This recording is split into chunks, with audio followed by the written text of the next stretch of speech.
BNP নেতা রহিম শিকদারকে হত্যার ঘটনা এবং এনসিপি নেতা নাসির উদ্দিন পাটোয়ারির কুরুচিপূর্ণ বক্তব্যের প্রতিবাদে কক্সবাজার জেলা তাঁতি দলের উদ্যোগে বিক্ষোভ মিছিল অনুষ্ঠিত হয়েছে।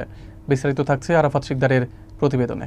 রবিবার বিকেল ৩টায় কক্সবাজার শহরের পুলিশ সুপার কার্যালয় থেকে মিছিল শুরু হয়ে জেলা বিএনপি কার্যালয়ের সামনে এসে শেষ হয়। বিক্ষোভ মিছিলে নেতৃত্ব দেন জেলা তাঁতি দলের আহ্বায়ক ইমাম খালেদ স্বপন। এ সময় আরও উপস্থিত ছিলেন কক্সবাজার পৌর তাঁতি দলের সভাপতি ইজরাত হাজাহান, সাধারণ সম্পাদক শফিকুর রহমান, অর্থ সম্পাদক আরাফাত শিকদার, রামু উপজেলা তাঁতি দলের সভাপতি এনামুল হক ও সাধারণ সম্পাদক বিপ্লব বড়ুয়া।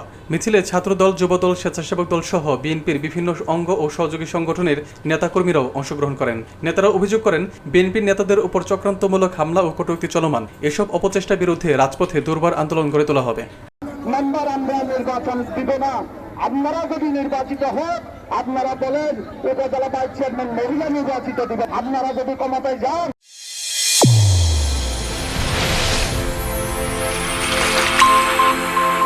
চ্যানেল A1 হৃদয়ের স্পন্দন।